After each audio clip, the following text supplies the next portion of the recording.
how often are they really having to have these tough conversations that aren't done through electronic means? And we can't just expect them to just know what to do. So we have to make them do it. And that's, making them have these critical thinking moments. And I think that we need to do that to develop those skills before they get in with the surgeon that they're intimidated by, or the nursing and surgical teams that have been doing this for 30 years and don't maybe communicate well with it.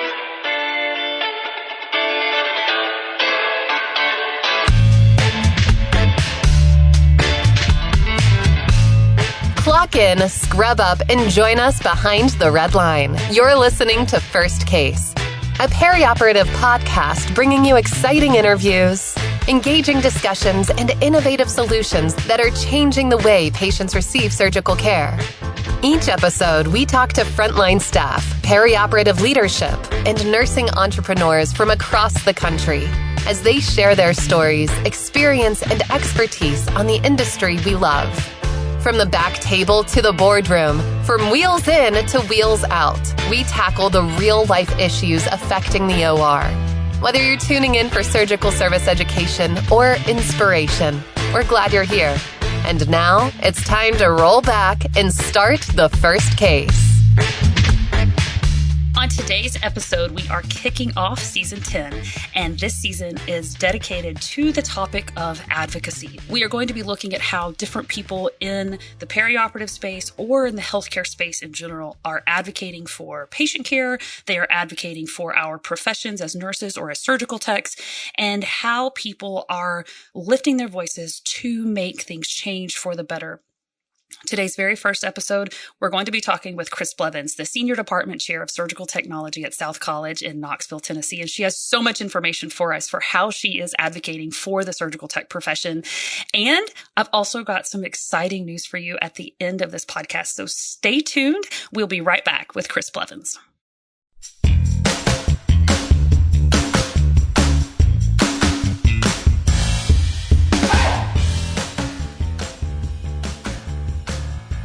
From the studios of Healthcare HQ, you're listening to First Case.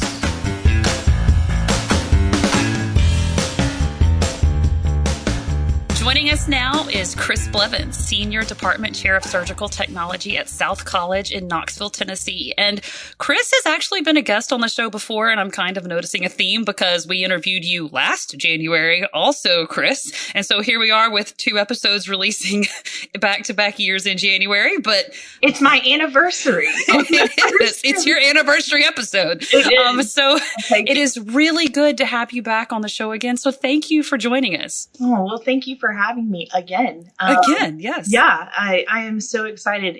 It was definitely a privilege the first time, and it's even more so one now. And it's developed into a friendship too, which I'm so grateful to have gotten to know you and the whole team. So yeah, I just look forward to just an exciting episode with you today. It's going to be fun. I'm so excited. But just in case someone listening has not heard your background before, knows anything about you, why don't we start with that and just share a little bit of your background with everybody for us? Sure. Gosh, I'm a trauma scrub, first and foremost, forever and ever will be. But I'm a certified surgical technologist, and I have been in education for 8-ish years now.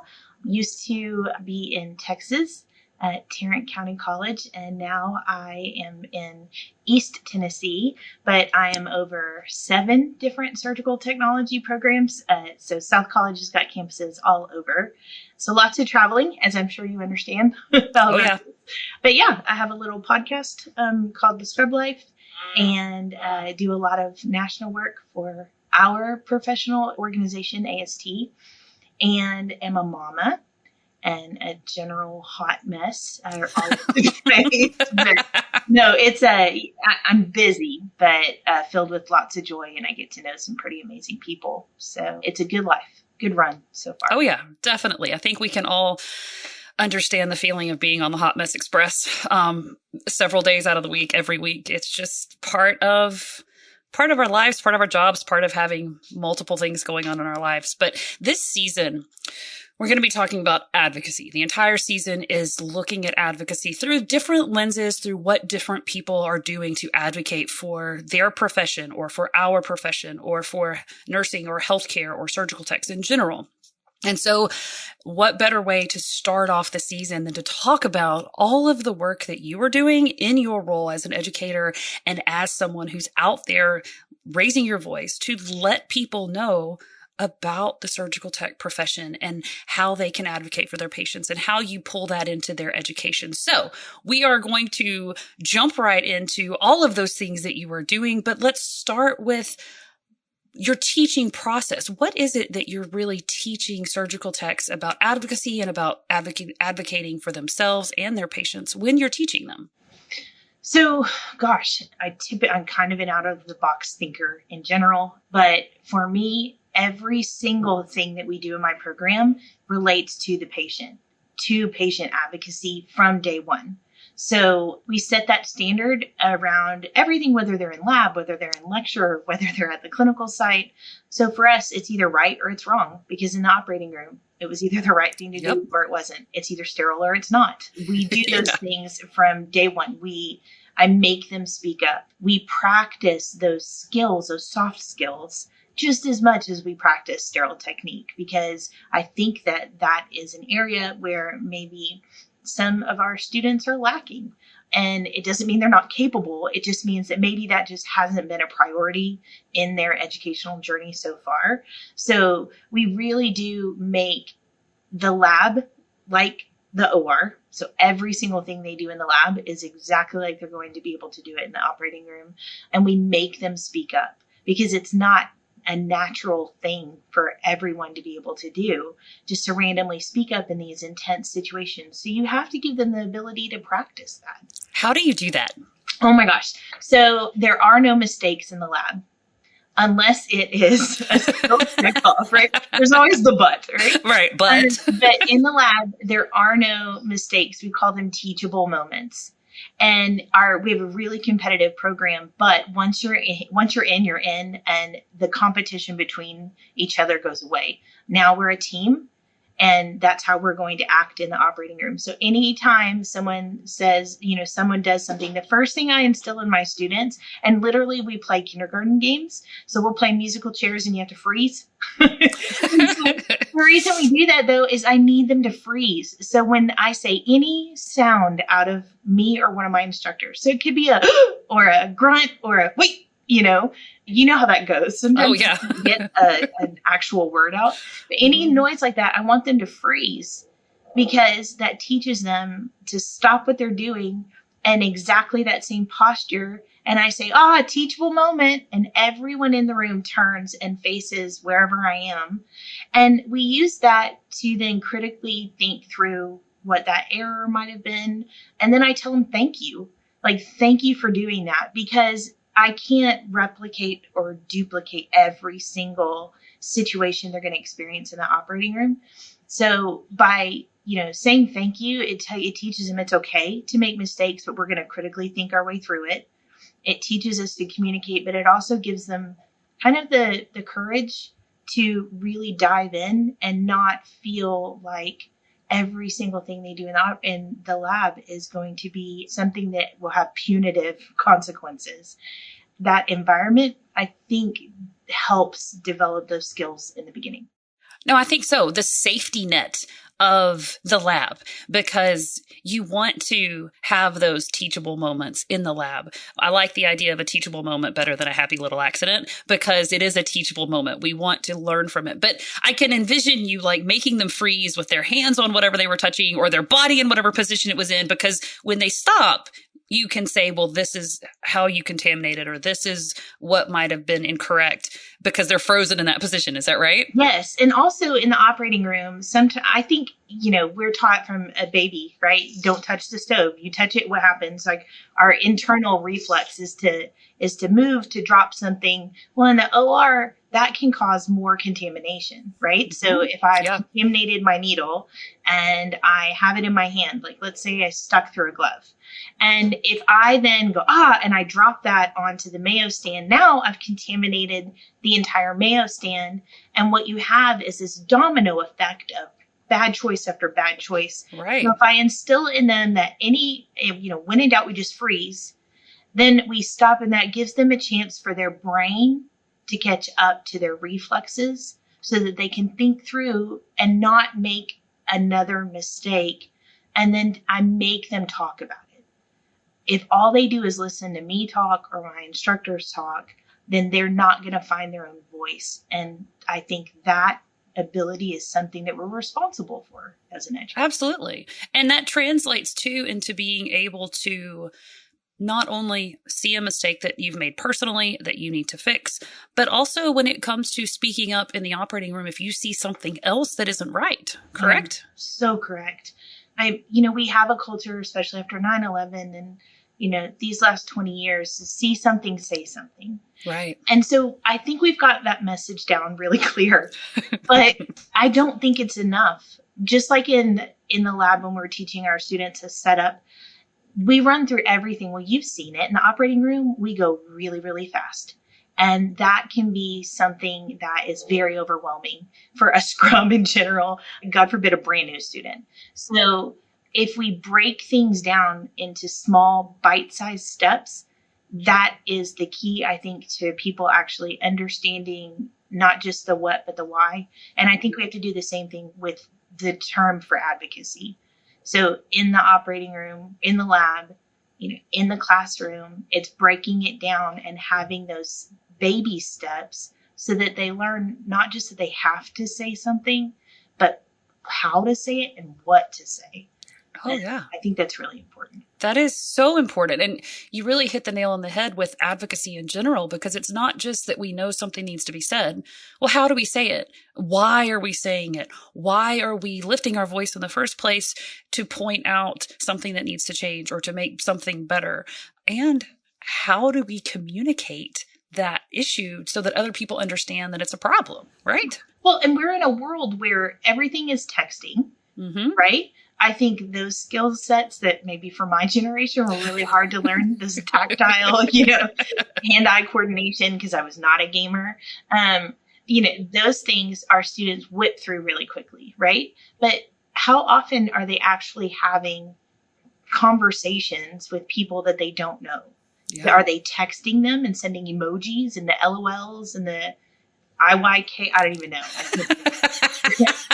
So, but how often are they really having to have these tough conversations that aren't done through electronic means? And we can't just expect them to just know what to do. So we have to make them do it.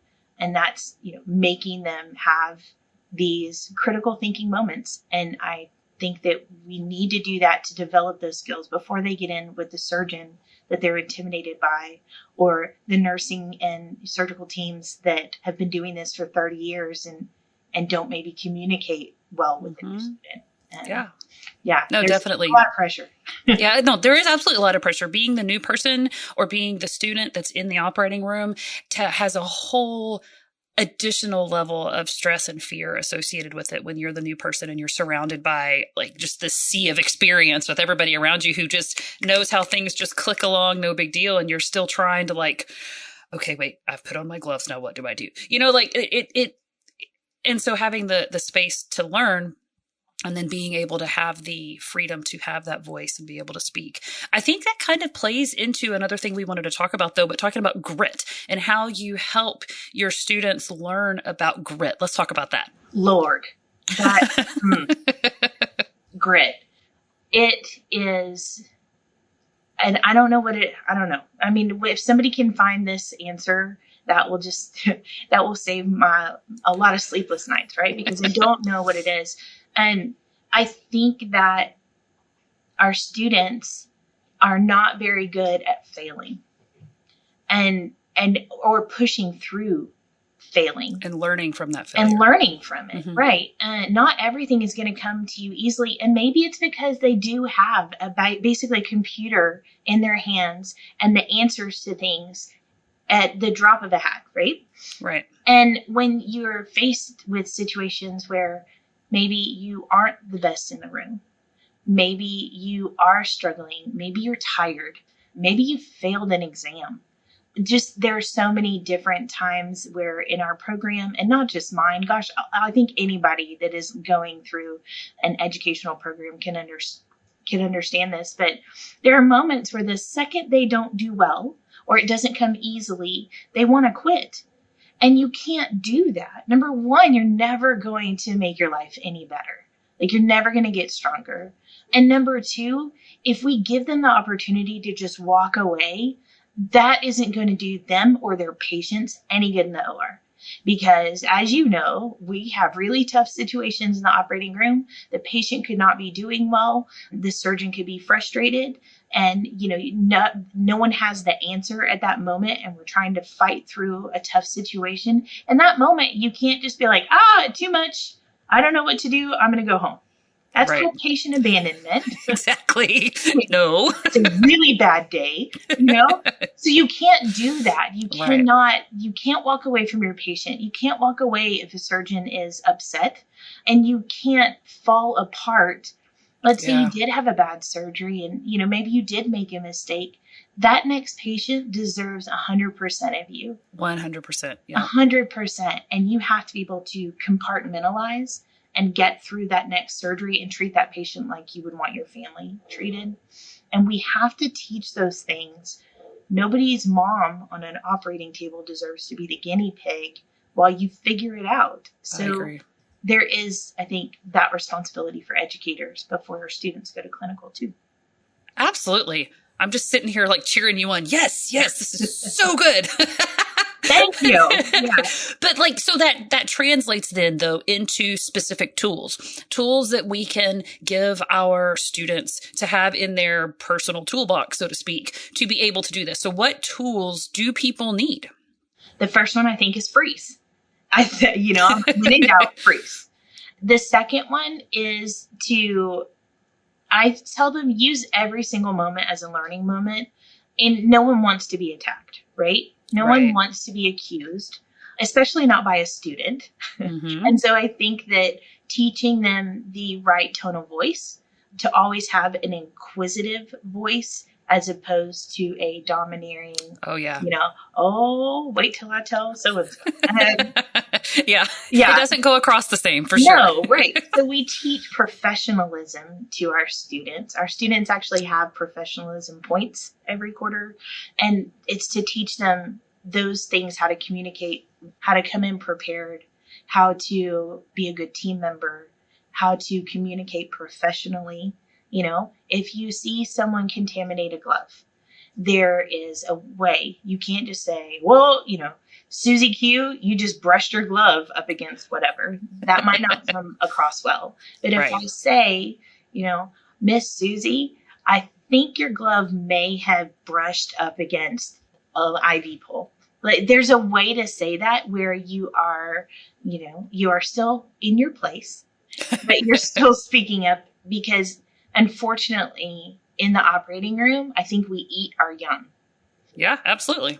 So by having our students be well trained before they get there, have a very strong sense of aseptic technique, and come across very professionally, they are really putting across that making a good first impression. And that goes a long way to being able to communicate with the other professionals in the room. So we've talked a lot about preparing your students to have a voice, to recognize contamination or risks or errors, and to be able to own a mistake, to be able to recover from failure, to do all of these things that prepare them for their role in the operating room so that they can be a functioning, efficient, proficient member of the surgical team.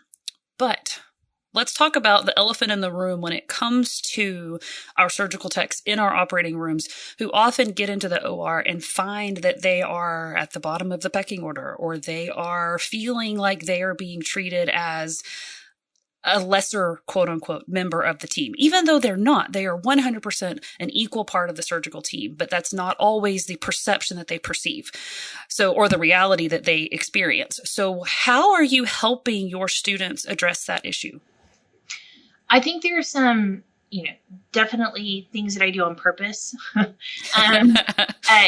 instill that, I think directly speaking to them about that issue and not letting it be, the big elephant in the room. Like, we're going to talk about it and you're going to know from day one what you're putting into it. So on that note, we do talk about how long they are taught aseptic technique in so many other arenas. I mean, God bless the med students, but no way are they getting near my back table or they're going to put on their own gown and gloves. I don't even want them opening it because they've not received that training. Right. And then they got 1 hour introduction, maybe, if they got anything. Yeah. Nursing students, there are very few programs where nurses are allowed to be in the operating room for an extensive period of time during school. That's just, and so I tell my students, like, you have 18 months, 24 months, whatever program it is out there, that of aseptic technique training. You are the expert in the room on sterile technique. Absolutely. And when you tell them that, I think that it's a little eye-opening. And I also think that I walk the walk. So they see me advocate for our profession. I think that the things I do outside of the classroom and outside of South College, I think that I try to be a very good example for advocating for our profession. Sometimes I get it really, really right, and sometimes I don't. It's a teachable moment. That's teachable moments for everybody. That's okay. Yeah. But I think, so I bring students to national conference. I bring them to our state conferences and workshops. We have people come in. All of those things show them that you're not training for a job, you're training for a career. Absolutely. And so therefore you need to behave as though you are a professional. And the more they present themselves as a professional, both through their behaviors and their ability to communicate, the more respected they are by their peers. And that being said, someone's going to respect you a heck of a lot more if at the end of the case, you go get that mop and bucket and you help turn over and you do whatever it takes, as opposed to, running to the bathroom or the break room or, oh, well, that's not my job. Or, oh, yeah. Don't ever say that. No, don't ever say that, right? And my students, the second, oh, I don't need that case. Oh, Lord, that'll I'm going to be ran into. Get Chris all fired up. No, you're doing that case now. Yeah. I'm like, oh, guess how many times. Yes. You're going to be proficient at that case real quick. Man, yeah, that's my favorite. I've already been with that surgeon. Oh, that's Let me introduce you to this surgeon again. Exactly. Yeah, exactly. We're going to get to know the surgeon really well. Really well. No, yeah. I mean, it helps. It helps us. It helps our students. It helps all of us remember that the words we say matter and the attitude that we bring into our jobs day in and day out 100% matters. But you mentioned something that I want to hit on because we're getting close to time to be done. Unfortunately, it goes by so fast. But you were talking about the things that you were doing outside of your job at the school to advocate for the surgical tech profession. And I want to give you an opportunity to kind of talk more about that before we wrap up. So what have you been doing? Especially, I want you to hit on your opinions and feelings on the technician versus technologist versus educating on the surgical tech title in general, please. Yeah. So out of the box thinking, right? This is very opinionated. I have to always preface that this is Chris Blevins' opinion, not the opinion of any of the nobody else's of the associations that I serve, right? But there is a problem. We have a shortage right now of surgical technologists across the nation. And there is a problem with the fact that we do have that, kind of assumed hierarchical track in the operating room that is not real. And then also, nobody knows who we are. You are drugged when you come and see me. I look like a ninja. You are drugged when you leave me. Yeah. And so no one knows what we are. So there's this huge push, right? Oh, we need the general public to understand what a surg tech is. And then there's another push because just the term tech, right? It's a technologist. And there truly is a difference between a technologist and a technician. The best way I say it is, okay, I love to cook. Like, that's my happy place. It keeps me from killing students. Like, it's a really right? You should cook a lot. I should. I cook a whole lot. Yeah. My staff has fresh bread today. Anything on. So, I wish I was nearby. Right? Come on down. But so I always say, like, I love that. And I am a good cook, but I am not a chef. Right. A cook can follow a menu. They can follow directions. A chef creates a menu. They know the why behind the what. And that's the best way I can describe the difference between a technician and a technologist. So the technologist is the chef and the master in the room, right? But how are we going to completely change the viewpoint of, millions of people in the United States? We're not. So I think it's our credential, not the education, not the curriculum, not the exam. I just think it's the word technologist.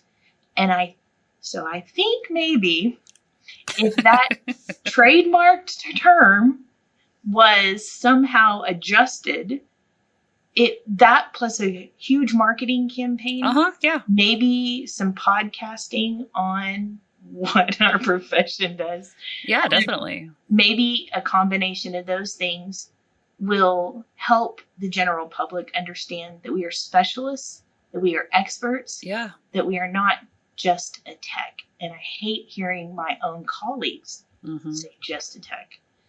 We got to change that viewpoint. I think that everyone has very good intentions, but I think maybe we need to flip the script a little, and I don't think it could hurt. So that's part of what gets me on my soapbox. And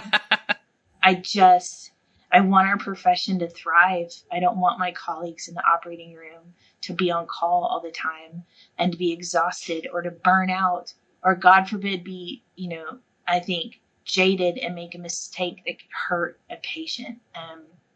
And we've seen all of that. And so, I try my best to be a voice for that change. And I too don't want to burn out. And I don't want to give up on my profession. I don't want anybody else to, but we got to do something different. Yeah, I'm blown away because it is a profession. It is a career. It is not just a stepping stone to, yes, some people might go on and get other degrees, but a surgical technologist is a full professional career in its own right. And people need to understand what that career is, even starting with your CEOs and your CFOs and your CNOs in your own facilities, really understanding what the education and experience and expertise that surgical techs bring to our operating rooms and why they are so valuable. And dare I even say why it is better than just an on-the-job training with somebody coming in because of the experience and education that you bring. I know, another elephant in the room, right? Oh my God. Yeah. So many. We're surrounded by a herd. Yeah, there's lots of elephants, but I don't think we have time to touch on that one today. No. But I'm so glad that you just honestly shared about what you do, how you are empowering students, but also your thoughts on your profession and how you are working to elevate it and to improve it. Do you have any final thoughts before we wrap up? No, just that maybe whoever's listening to this isn't a student, but is already in the operating room. I would say, please help my students learn how to advocate. We are tired and we need people in the OR. And so maybe don't eat them yet. Yeah. Please. Yeah. Yes. So, I know we are very obsessive people. We like to control our environment, but this is a hands-on profession. Let that student run the Mayo.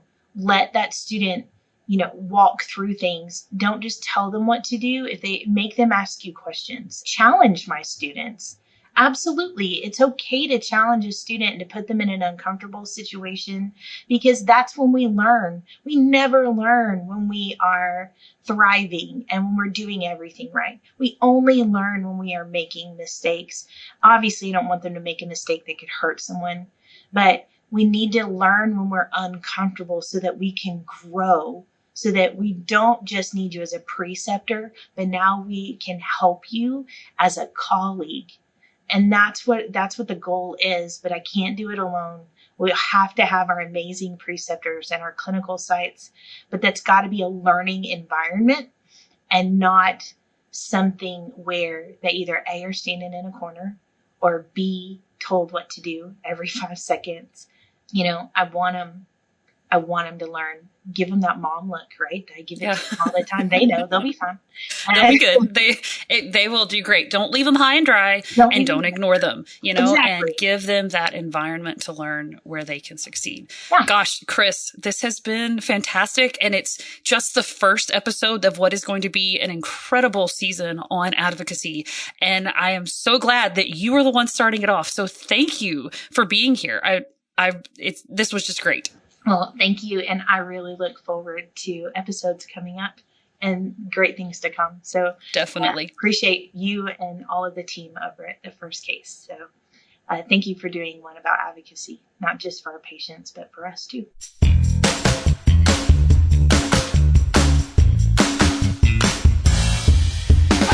And that is going to wrap up our first episode of season 10 on the First Case podcast. And I have been sitting on some exciting news this whole interview because a dream of mine since we started this podcast, it is a perioperative podcast, which means it is addressing all sorts of issues in the perioperative space, which means it can't just be a nursing podcast because our surgical tech counterparts are just as much part of the operating room as we are. And Chris, as the scrub tech extraordinaire expert that she is, she has agreed to join us as a host for this season on the podcast.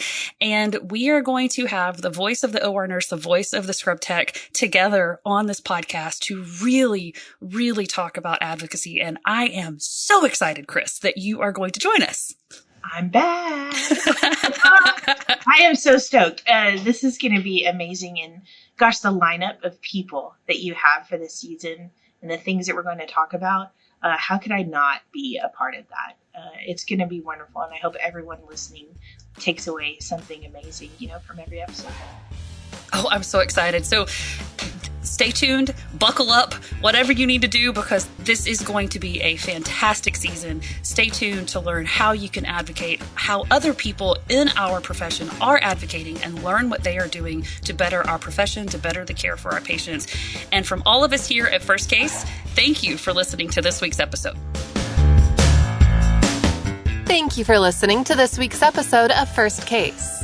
As a reminder, you can help support us by subscribing to First Case on your favorite podcast app or by downloading the smartphone app on iPhone or Android. Simply search for First Case in the App Store or Google Play. The best thing about downloading the smartphone app is that you can access bonus content for certain episodes and view episodes in certain categories, like articles on the go and vendor spotlights.